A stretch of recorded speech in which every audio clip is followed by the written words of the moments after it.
There are places on Earth so remote that even maps seem to forget they exist. Deep inside one of the coldest forests on the planet, where winters last most of the year and temperatures can kill within hours, a woman lived completely alone. No electricity, no roads, no neighbors, no contact with the outside world. For nearly 30 years, no one knew she was there. She survived on whatever the forest allowed her to grow, hunt, or gather, living inside a tiny wooden cabin hidden beneath endless trees. Then one day, helicopters appeared above the forest. When the pilots landed and saw the woman standing there, wrapped in worn clothing, staring at them without fear, they realized they had just discovered someone who had vanished from history decades earlier. Who was she? Why had she disappeared? And why, after finally being found, did she refuse to leave?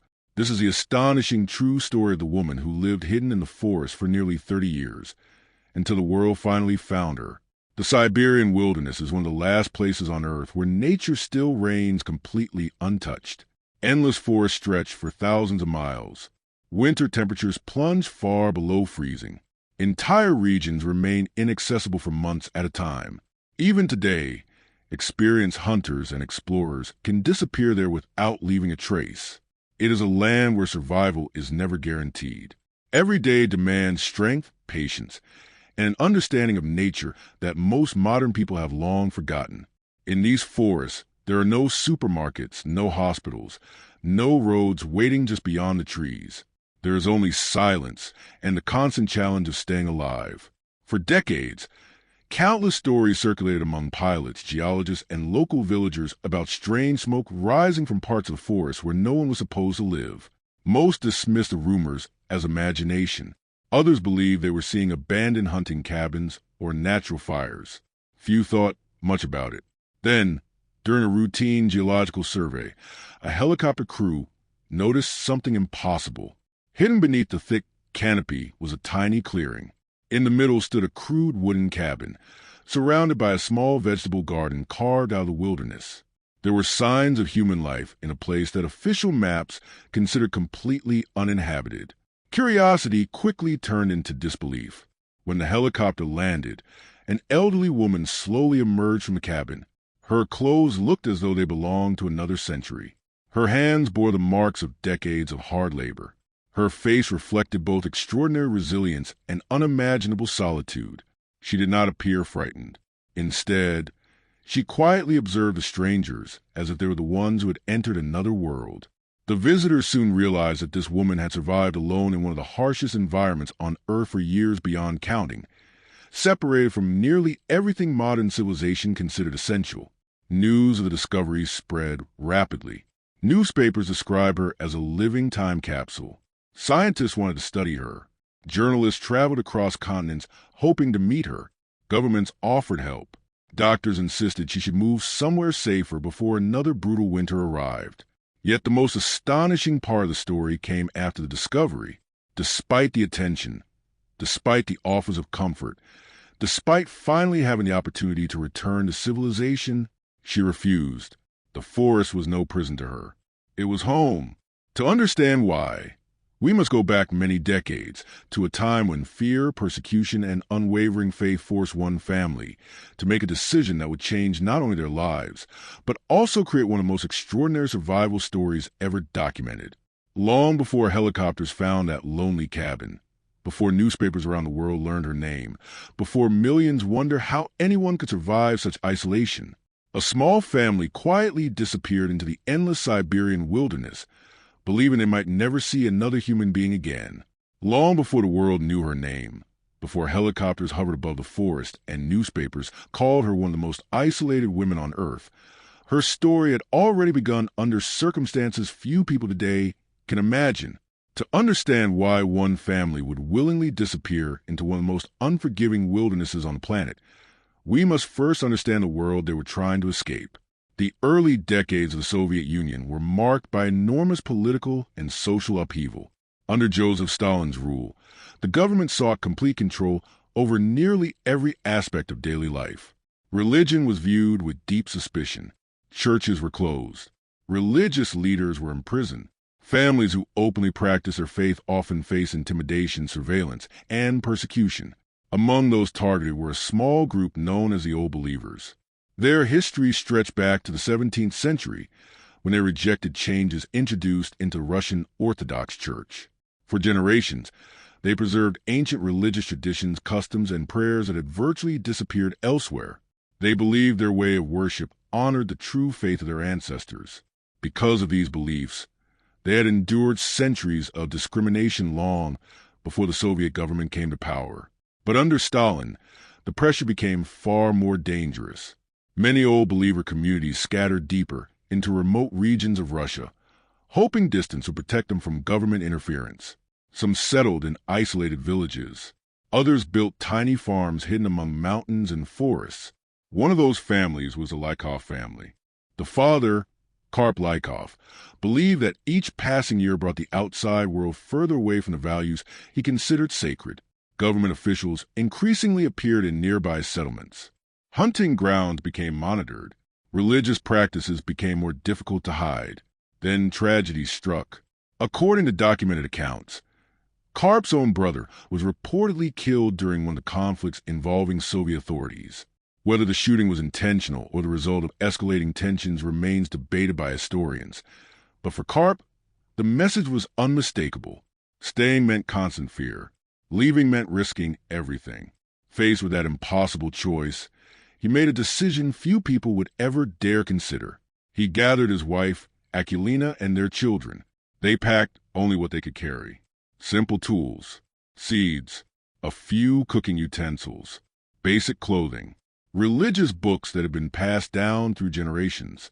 Then, without announcing their plans to anyone outside their family, they walked into Siberian wilderness. There was no destination marked on a map, no prepared cabin waiting for them, no guarantee they would survive the first winter, only an unwavering belief that somewhere deep within the endless forests, they might finally live according to their faith without fear. The deeper they traveled, the more civilization disappeared behind them. Footpaths vanished. Villages became increasingly rare. Eventually, even experienced hunters seldom entered the regions they crossed. For most people, this landscape represented danger. For the Lykovs, it represented freedom. They finally chose a secluded valley surrounded by dense forests and mountains, beside a small stream that provided fresh water year-round. There, using only hand tools and fallen timber, they built a modest wooden cabin. It was little more than a single room. The walls were rough. The roof leaked during heavy storms. Smoke escaped through a simple opening above the fireplace. There was no glass in the windows, no proper furniture, no comfort by modern standards. Yet to the family, it was something priceless. A home where no government official would arrive unexpectedly. A place where they believed they could live exactly as their ancestors had lived centuries before. What they could not possibly know was that this small decision, made in search of peace, would eventually isolate them from the entire modern world for decades. And with every passing year, return would become less and less possible. The first years in the wilderness were a relentless test of endurance.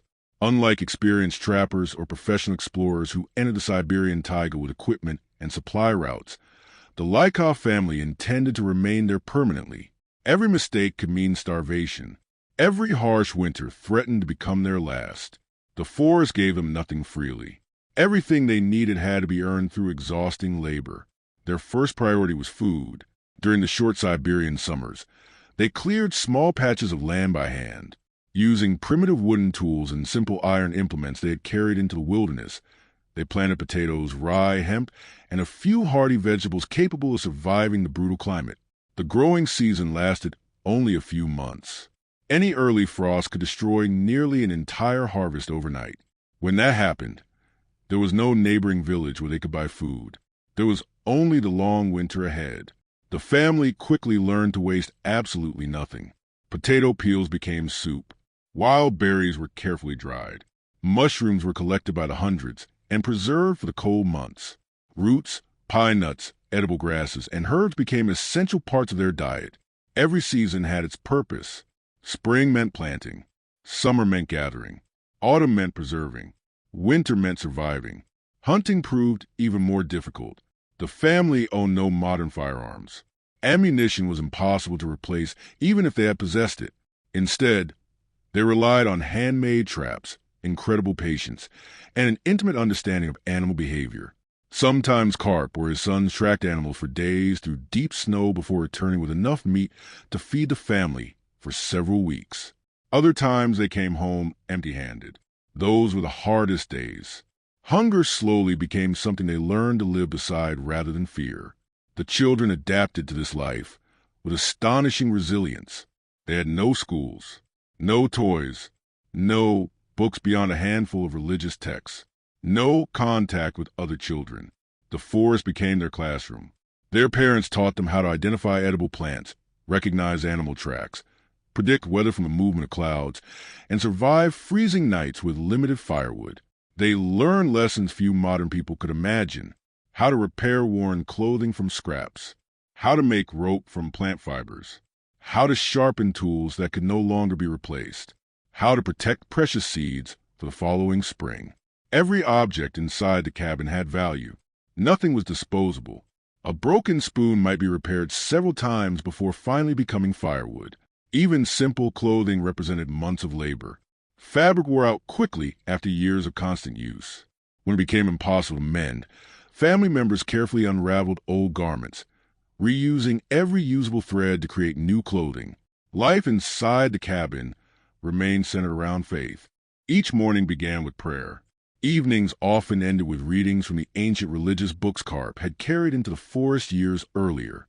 For the children, these books became far more than sacred texts.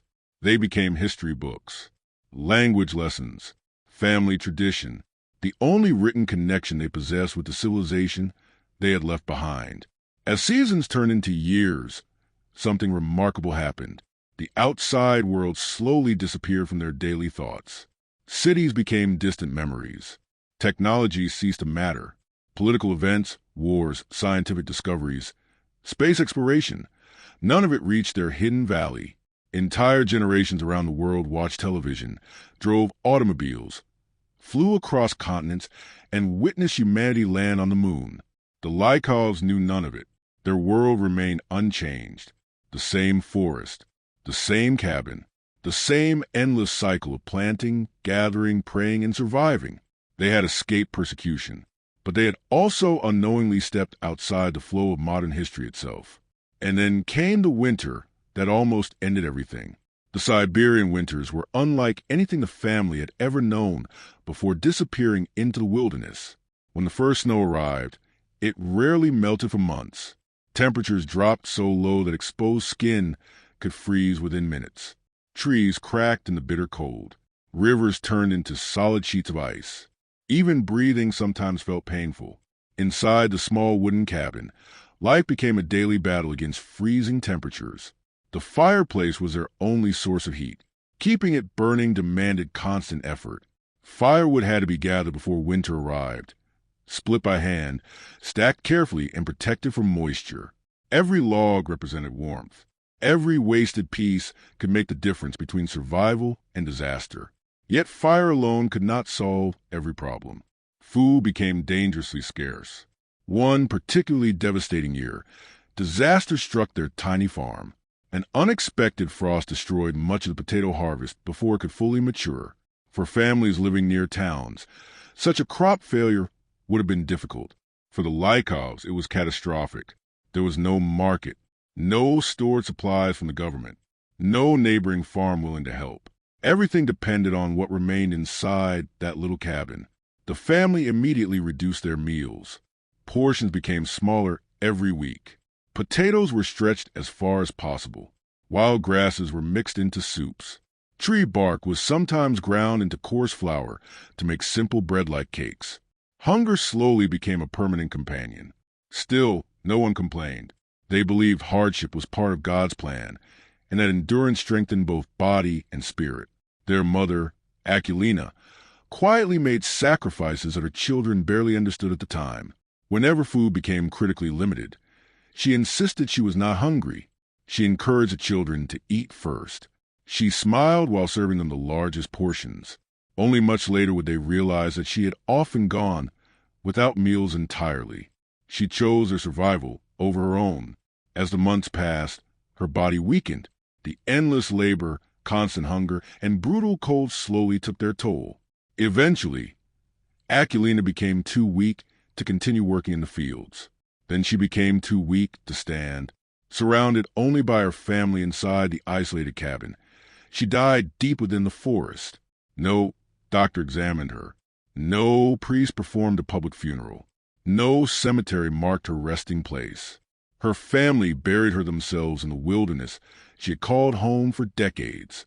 For the children, especially the youngest daughter, Agafia, the loss was immeasurable. The forest suddenly felt even quieter. The cabin became emptier. Yet life could not stop. Seeds still had to be planted. Water still had to be carried. Firewood still had to be gathered. Winter would return whether they were ready or not. So they continued, grieving quietly, working silently, praying every morning and every evening exactly as they always had. Years passed. The children became adults without ever meeting another family, without schools, without newspapers, without radios, without hearing the sound of an automobile. Meanwhile, beyond the mountains surrounding their hidden valley, the world changed at breathtaking speed. World War II came and ended. Millions of soldiers returned home. Cities were rebuilt. Television entered ordinary households. Humans developed nuclear power. Then, in 1969, astronauts walked on the moon. It became one of the greatest moments in human history. But deep inside the Siberian taiga, the Lykov family knew nothing about it. On the night Neil Armstrong took humanity's first steps on the lunar surface, Agafia was likely tending a fire, preparing potatoes, or saying evening prayers beneath the same stars. To her, the moon remained exactly what it had always been, a light in the night sky. Nothing more. Separated from civilization by thousands of miles of wilderness and decades of complete isolation, the family had unknowingly become frozen in time. They had escaped history so completely that history itself had almost forgotten they existed. But far above the endless forest, technology was quietly advancing. And one day, that technology would reveal a tiny clearing no one was supposed to find. By the mid-1970s, the Lykov family had lived in complete isolation for decades. To them, nothing had changed. Each morning still began with prayer. Each season followed the same familiar rhythm of planting, gathering, preserving, and surviving. The outside world no longer existed in any practical sense. They believed they would likely spend the rest of their lives without ever seeing another human being again. But beyond the mountains, the Soviet Union was changing. Geologists were being sent into increasingly remote parts of Siberia to search for valuable mineral deposits. Helicopters flew over regions that had rarely been explored from the air before. One summer day in 1978, a team conducting an aerial survey noticed something extraordinary. From above, endless forests stretched in every direction. There were no villages, no roads, no signs of civilization. Then, almost hidden beneath the dense canopy of trees, one of the pilots spotted something impossible. A small clearing. At first, it seemed insignificant, but as the helicopter circled lower, the crew noticed neat rows of cultivated land. Someone had planted crops. There was also a narrow footpath leading toward a crude wooden structure. It could only be one thing: a cabin. The geologists stared in disbelief. According to every map they possessed, no one lived anywhere near that location. The nearest known settlement was many miles away across some of the harshest terrain in Siberia. Who could possibly be living there? Had someone become stranded? Was it an illegal hunter? A forgotten trapper? Or something else entirely? Curiosity quickly overcame caution. Several days later, a small expedition decided to investigate, rather than landing a helicopter directly beside the cabin and risking frightening whoever lived there. They chose to approach on foot. The journey itself was exhausting. The terrain was steep. Dense vegetation slowed every step. Streams had to be crossed. Fallen trees blocked the way. After hours of hiking through untouched wilderness, they finally reached a clearing. Silence surrounded them. The cabin looked unbelievably primitive. Its walls were weathered by decades of snow and rain. The roof appeared patched together countless times. Nearby stood a tiny garden where potatoes and vegetables somehow continued to grow despite the unforgiving climate. Everything suggested that whoever lived there had done so for many years. The visitors hesitated. They called out. No answer. Then they heard movement inside. The wooden door slowly opened. Standing before them was an elderly man with a long beard, wearing handmade clothing unlike anything they'd ever seen. His face showed surprise, but not panic. For a few moments, neither side spoke. The strangers were just as astonishing to him as he was to them. Finally, according to accounts later shared by the expedition members, the old man quietly broke the silence. His first words reflected decades of isolation. You have sinned for coming here. It was not spoken with anger. It sounded more like sorrow, as though the hidden world his family had protected for so many years had finally come to an end. Inside the cabin, the visitors encountered a way of life that seemed preserved from another century. There was no electricity, no metal stove, no clocks, no modern tools. The family slept on simple wooden platforms. Their possessions could almost be counted by hand. Every object had clearly been repaired over and over again until replacement was no longer possible. The geologists were stunned. They realized they had not simply found a lost family. They had discovered people who had remained almost completely separated from modern civilization for more than 40 years. And among them was a quiet woman named Agafia. No one yet realized that she would become the last surviving member of this extraordinary family, and a symbol of one of the greatest true stories of human isolation ever recorded. For the geologists, the discovery felt almost impossible to comprehend. They had expected to find perhaps a lone hunter or an abandoned shelter. Instead, they were standing inside the home of a family that had lived beyond the reach of modern civilization for more than 4 decades. Everything about the encounter raised new questions. How had they survived? What did they know about the outside world? And perhaps most astonishing of all, what had they missed? At first, communication was slow. The Lykov spoke an old form of Russian shaped by decades of complete isolation and constant reading of ancient religious texts. Some expressions sounded unfamiliar even to the visitors. Simple conversations became extraordinary moments of discovery. The geologist carefully explained that many years had passed since the family had entered the forest. Karp listened quietly. Time, to him, had never been measured by politics or calendars. It had been measured by harvests, by winter survived, by prayers spoken. Then the visitors began describing the world outside. They mentioned cities with millions of people, electric lights that turned night into day, automobiles filling enormous highways, television, airplanes crossing oceans, factories, modern hospitals. None of it seemed entirely real to the family. Some ideas were simply too foreign. One of the most unforgettable conversations came when the geologist spoke about humanity reaching the moon. They explained that astronauts had traveled through space in giant rockets and walked across the lunar surface nearly a decade earlier. The family struggled to understand.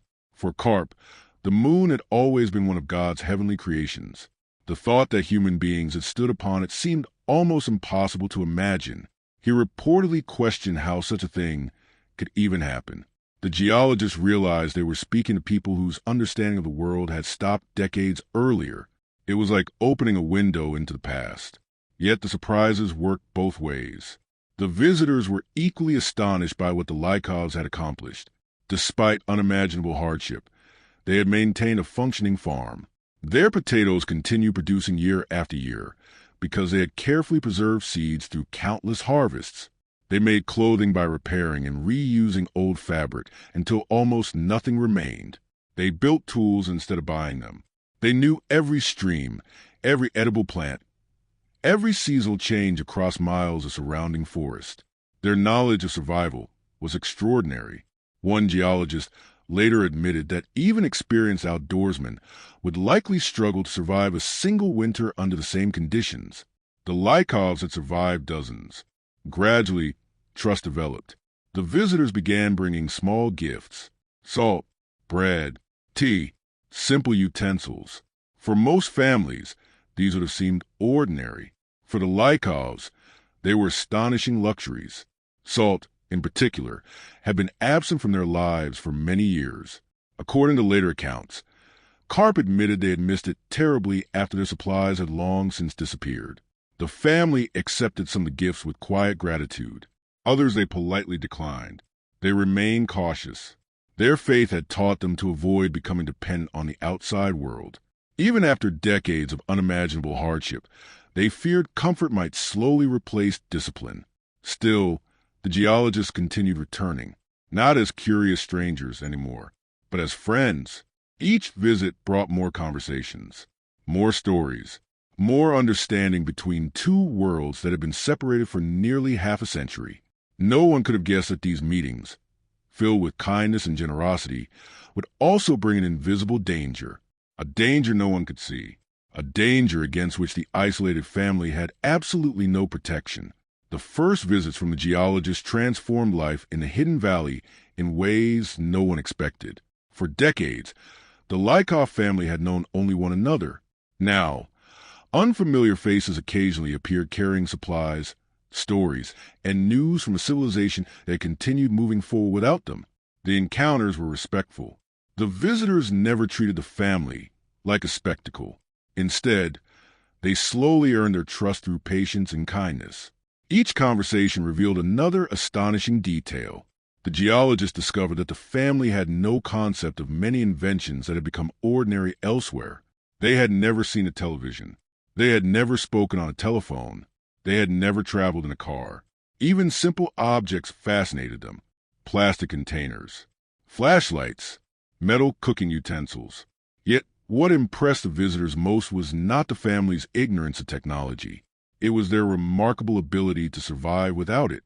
Agafia, despite spending nearly her entire life in isolation, could identify edible plants across every season.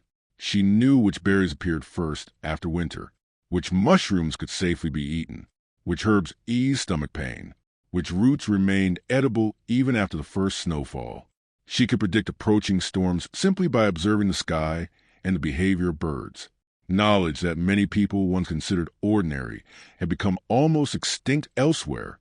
Here it remained alive. The geologists often left the valley amazed by what they had learned. But they also worried. The family had lived completely isolated from human contact for more than 40 years. That meant something modern medicine understood very well. Their immune systems had encountered very few common viruses carried by the outside population. What caused nothing more than a mild cold in most people could become devastating for someone who had lived in such complete isolation. No one intended any harm. No one realized the danger. The visitors simply believed they were helping. They shared food, shook hands, spent hours talking inside the small cabin. Months passed peacefully. Then illness appeared. At first, it seemed harmless. A cough, fatigue, fever. In most communities, such symptoms would hardly attract attention. But inside the isolated cabin, the sickness spread rapidly. One family member became ill, then another, without doctors, without medicine, without antibiotics. The family could only pray and care for one another as they always had. The geologists were devastated when they learned what was happening. Doctors offered assistance. Medicine could be flown into the wilderness. Transportation could be arranged immediately. The family was urged to leave the forest and receive treatment, but the response remained consistent. The Lykovs believed their lives were in God's hands. They thanked the visitors for their concern, yet they chose to remain. Within a short period, tragedy struck repeatedly. 3 of the 4 surviving children died. Historians continue to debate the precise causes. Some researchers believe respiratory infections introduced through contact with outsiders played a significant role. Others point to years of malnutrition and the immense physical strain of wilderness life, which may have weakened their bodies long before the illnesses appeared. Whatever the exact medical explanation, the outcome was heartbreaking. A family that had survived starvation, brutal winters, isolation, and decades alone in the Siberian wilderness was suddenly reduced to only 2 people, an aging father and his youngest daughter. For Karp Lykov, the loss was almost unbearable. He had led his family into the forest believing he was protecting them. Now he had buried nearly everyone he loved. The silence surrounding the cabin became heavier than ever before. Only Agafia remained beside him. Together, father and daughter continued planting potatoes, gathering firewood, and praying each morning exactly as they always had. But nothing would ever feel the same again. The hidden world they had built over 40 years was slowly disappearing.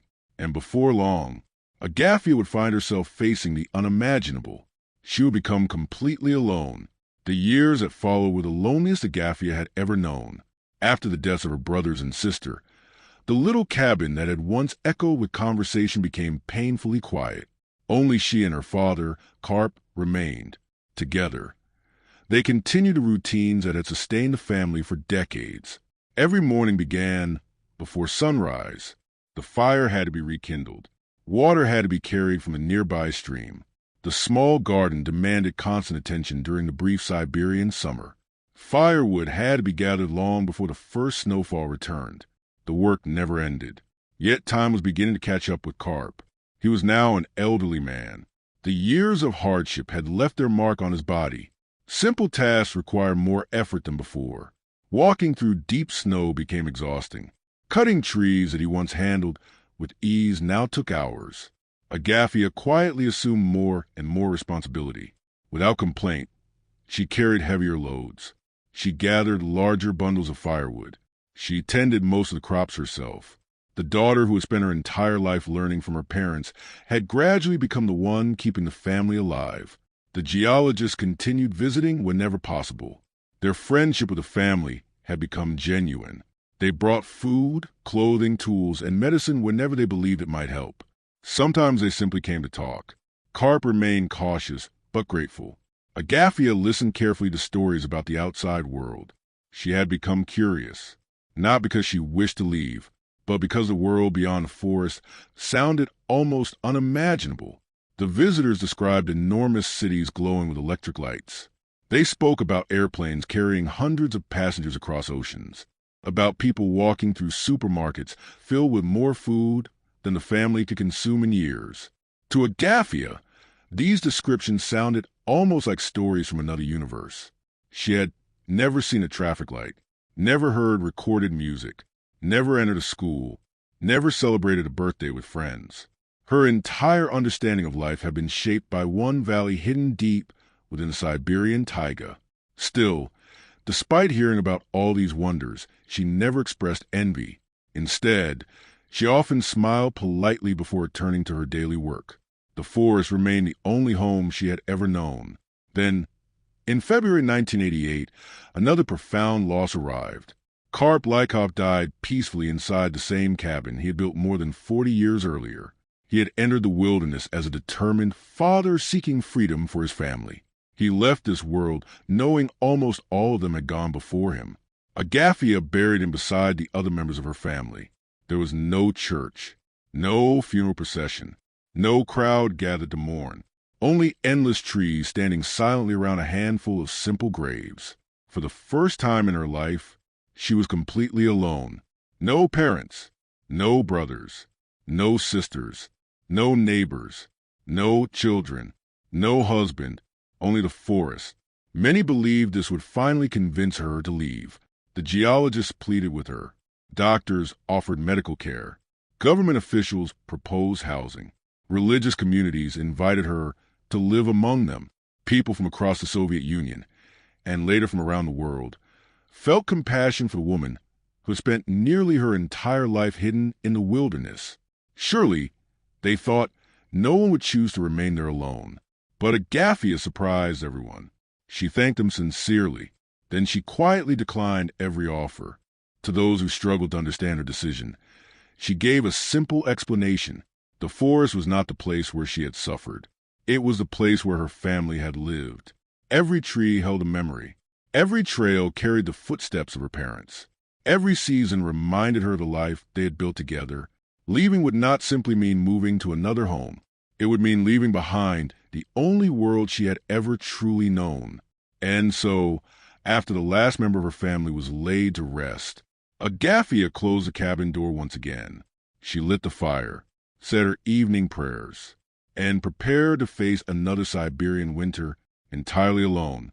Living alone in the Siberian wilderness is difficult to imagine. Living there after spending nearly your entire life surrounded only by family is something even harder to comprehend. For Agathia, however, loneliness was never something she described with bitterness. It simply became another part of daily life. Each morning, she rose before sunrise just as her parents had taught her decades earlier. The first task was always a fire. Without it, the cabin quickly filled with the brutal cold that defined Siberian winters. Then came water. Even in freezing temperatures, it had to be carried from a nearby stream or collected through holes cut into thick river ice. Only after these necessities were completed could she begin caring for her small garden, repairing tools, gathering food, or preparing for the changing seasons. Nothing about survival had become easier simply because she had been discovered. Modern society now knew she existed, yet she still chose to live almost exactly as before. Visitors occasionally arrived carrying supplies. Sometimes they brought flour, sometimes medicine, sometimes warm clothing. They never stayed long. The silence always returned. Journalists from around the world began requesting interviews. Photographers traveled thousands of miles hoping to document the remarkable woman living alone in the taiga. Television crews wanted to film her daily routine. Scientists hoped to better understand how decades of isolation had shaped her life. Some visitors expected to find someone desperate for company. Instead, they encountered a woman who appeared completely at peace with solitude. She welcomed respectful guests with quiet hospitality. She answered questions patiently. She offered tea whenever she could, but after the conversations ended, she seemed equally content watching them disappear back into the forest. Many reporters later admitted they struggled to understand her. How could someone willingly remain in such hardship? Why reject comfortable housing, electricity, running water, hospitals, and modern conveniences? Agathia's answers were always remarkably simple. She did not believe she was sacrificing comfort. She believed she was preserving her way of life. Everything around her carried meaning. The cabin had been built by her father. The garden contained seeds carefully preserved through generations. The surrounding forest held the graves of nearly everyone she had ever loved. Leaving would mean abandoning not just a place, but an entire history. Even so, age gradually introduced challenges that determination alone could not overcome. Heavy snowfall became harder to clear. Large trees became more difficult to cut. Carrying water required increasing effort. There were winters when illness left her temporarily too weak to complete essential work. On several occasions, rescue teams encouraged her to relocate, at least during the coldest months. Some religious communities even built small homes nearby, hoping she might eventually choose a less demanding life while remaining close to nature. She always thanked them. Sometimes she accepted temporary assistance, but she always returned to her little cabin. One particularly difficult winter highlighted both her resilience and her vulnerability. Heavy snow isolated the valley for weeks. Food supplies became dangerously limited. Medical assistance could not easily reach her. Volunteers eventually traveled through deep snow, simply to ensure she was still alive. When they arrived, they found her exactly where they expected, calm, busy with her daily routine, more concerned about feeding her animals than about herself. Moments like these fascinated people across the world. Many saw Agathia as a symbol of extraordinary endurance. Others viewed her as one of the last living reminders of a way of life that had almost completely disappeared. But she never asked to become a symbol. She never sought fame. She simply continued living according to the values her parents had taught her as a little girl hidden deep within the Siberian forest. The world had finally found her. Yet despite countless invitations, endless curiosity, and decades of public attention, the forest never stopped being her true home.